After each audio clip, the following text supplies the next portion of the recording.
Bapak mata kuliah filsafat Bapak Nurudin. Baiklah, perkenalkan nama saya Alisna Fitra. Di sini saya akan mengumpulkan tugas filsafat secara video.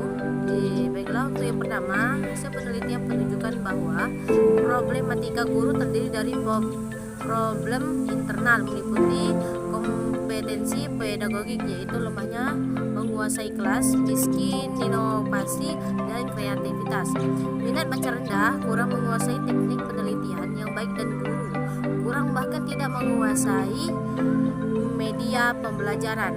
Adapun solusi untuk problematika guru yang disebutkan, guru hendaknya membuat materi yang menyenangkan untuk peserta didik.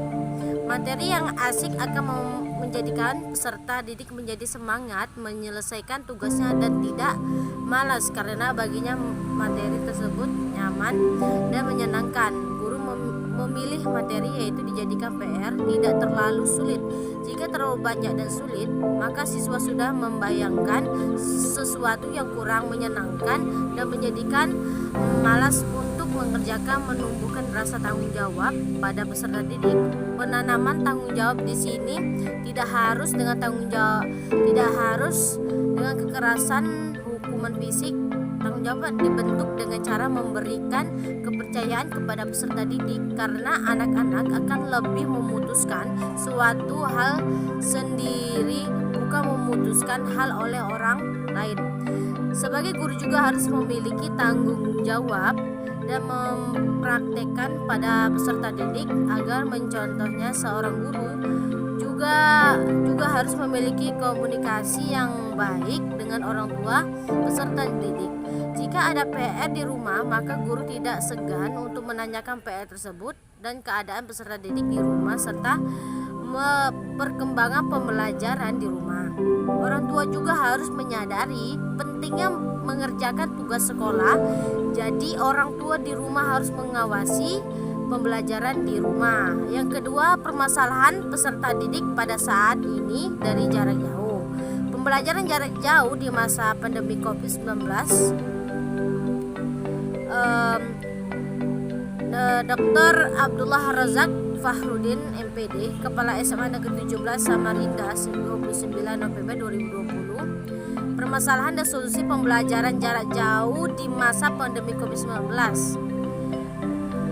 dilaksanakan pada Maret 2020 mengacu pada surat edaran Kementerian Nomor 40 Tahun 2002 tentang pelaksanaan kebijakan pendidikan dalam masa darurat penyebaran coronavirus desain dampak virus COVID-19.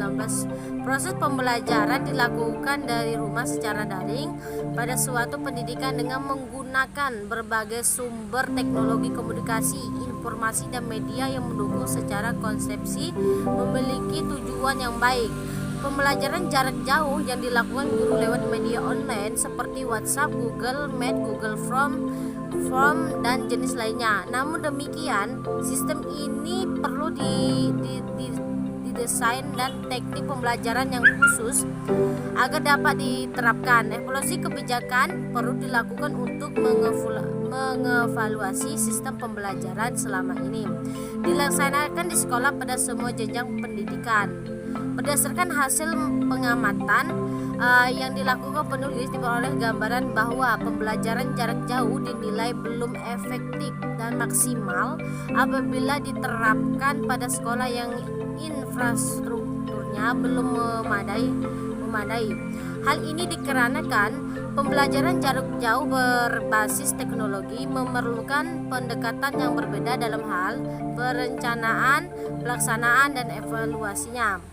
Pelaksanaan pembelajaran jarak jauh peserta didik membutuhkan perhatian khusus, terutama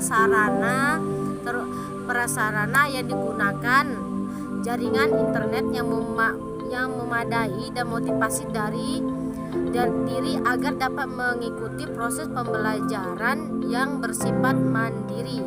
Permasalahan pembelajaran jarak jauh diantaranya adalah belum meratanya akses jaringan internet, gawai yang belum memadai, mahalnya biaya kuota, belum meratanya kalangan pendidikan atau guru, belum siapnya pelaksanaan proses pembelajaran mengajar menggunakan metode pembelajaran jarak jauh,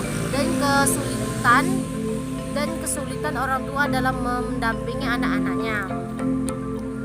Melakukan kegiatan pembelajaran mengajar menjadi kendala yang ditemui selama proses pembelajaran jarak jauh. Beberapa solusi yang telah diberikan pemerintah adalah terdapat beberapa peraturan yang telah dengan jelas mengatur dan memberikan gambaran tentang bagaimana proses pembelajaran jarak jauh dilaksanakan, seperti Surat Edaran Nomor 15 Tahun 2020 tentang pedoman penyelenggaraan belajar dari rumah masa darurat penyebaran COVID-19. Fleksibilitas penggunaan dana BOS untuk mensubsidi kuota guru dan siswa merupakan salah satu kebijakan dikeluarkan pemerintah dalam mengatasi mahalnya biaya kuota dalam rangka pelaksanaan pembelajaran jarak jauh. Untuk meningkatkan kualitas dan kepastian guru, Dinas Pendidikan Provinsi Kalimantan Timur telah melakukan kerja sama dengan provider untuk melakukan pelatihan menggunakan iptek dalam rangka pembelajaran jarak jauh. Meski dengan kuota terbatas, namun hal tersebut merupakan salah satu langkah yang perlu dalam upaya peningkatan kapasitas guru.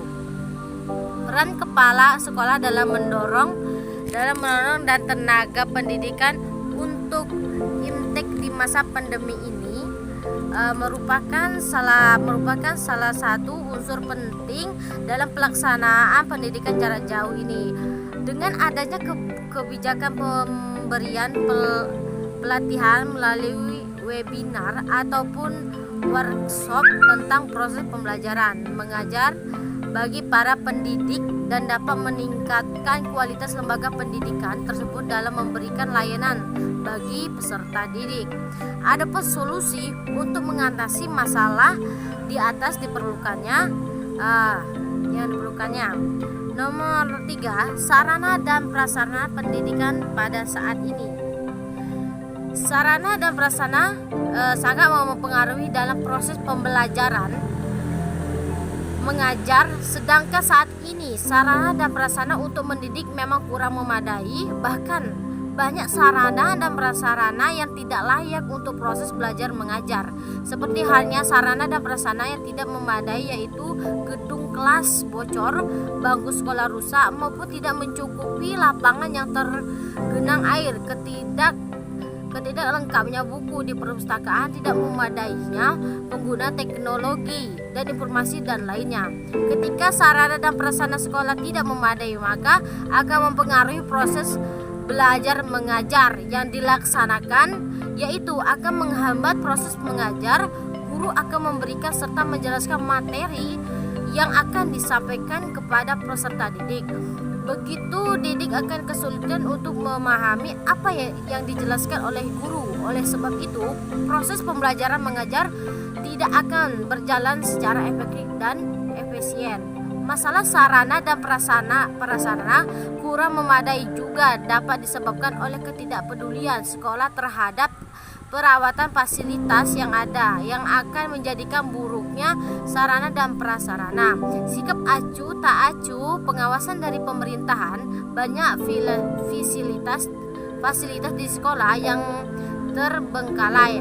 Hal ini akan menimbulkan ketidaknyamanan dalam menggunakan fasilitas yang ada karena keadaan sarana dan prasarana memadai dan fasilitas yang rusak. Dengan adanya ketidaknyamanan ini akan mengakibatkan peserta didik enggan melaksanakan proses pembelajaran dengan baik. Solusinya adalah, maka dari itu diperlukan kesadaran untuk menjaga sarana dan prasarana yang ada agar dapat tetap digunakan untuk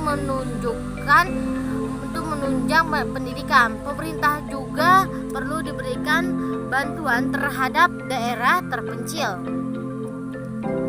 tersebut agar pendidikan dapat berkembang dan tercapai pula tujuan pendidikan tersebut.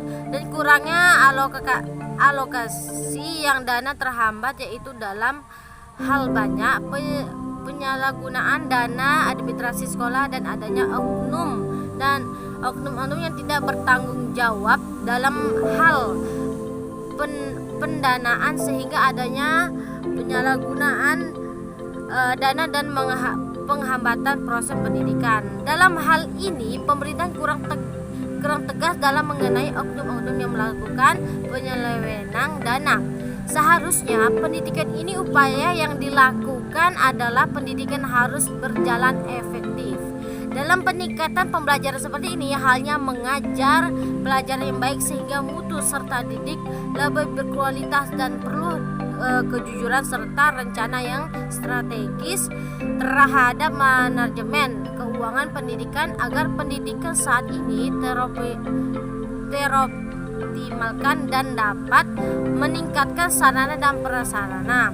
Pemerintah juga perlu meningkatkan sarana dan prasarana yang ada di sekolah sehingga peserta didik dapat belajar dengan nyaman atas adanya sarana dan prasarana yang memadai tersebut. Yang keempat, jelaskan masalah-masalah yang terjadi penyebab rendahnya kualitas pendidikan kita. Penyebab rendahnya mutu pendidikan di Indonesia, rendahnya kualitas pendidikan atau pengajar, kurangnya sarana dan prasarana belajar, kurang relevannya kurikulum yang buat pemerintah khususnya untuk daerah terpencil atau daerah pedesaan, kurangnya peduli pihak orang tua siswa terhadap pendidikan anaknya khususnya di daerah pedesaan. Adapun solusi konkret untuk mengatasi rendahnya pendidikan dalam upaya menciptakan situasi kondusif bagi keberhasilan belajar hanya dapat terjadi bila seluruh masyarakat kita menuju masyarakat learning society, artinya proses mencerdaskan kehidupan bangsa seperti yang diamatkan oleh Undang-Undang Dasar 1945 hendaknya diselenggarakan melalui 3 jalur institusi pendidikan, yaitu yang pertama lingkungan atur jalur sekolah dan jalur luar sekolah. Yang kedua dilaksanakan oleh berbagai pihak termasuk kerjasama masyarakat dengan pemerintah. Yang ketiga ialah kegiatan yang tidak terputus atau pendidikan seumur hidup, lifelong education. Salah satu usaha yang dapat dilakukan untuk mewujudkan masyarakat belajar adanya dengan memberdayakan keluarga agar menjadi keluarga yang gemar belajar dalam memberdayakan pendidikan keluarga. Relevan yang untuk ditampilkan beberapa fungsi keluarga. Selanjutnya yang kelima, pendiri negara merumuskan dan memilih Pancasila sebagai falsafah negara kita karena filsafat Pancasila adalah penggunaan nilai-nilai Pancasila sebagai dasar negara dan pandangan hidup bernegara. Pancasila sebagai filsafat juga bahwa Pancasila mengandung pandangan, nilai dan pemikiran yang dapat menjadi substansi dan isi pembentukan ideologi Pancasila. Pancasila sebagai filsafat hidup menginginkan agar moral Pancasila menjadi norma kehidupan negara dalam arti menuntut penyelenggaraan dan negara menghargai dan menaati prinsip-prinsip moral atau etika politik. Sebagai konsekuensinya, negara tunduk kepada moral dan wajib mengamalkannya. Untuk selanjutnya, nilai luhur yang terkandung dalam Pancasila. Yang pertama, sila pertama ketuhanan yang Maha Esa.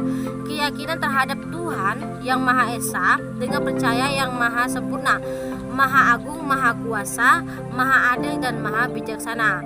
Mengembangkan sikap menghormati kebebasan dan menjalankan ibadah sesuai agama dan kepercayaannya masing-masing. Tidak ada unsur pemaksaan dari suatu agama dan kepercayaan terhadap Tuhan yang Maha Esa kepada orang lain.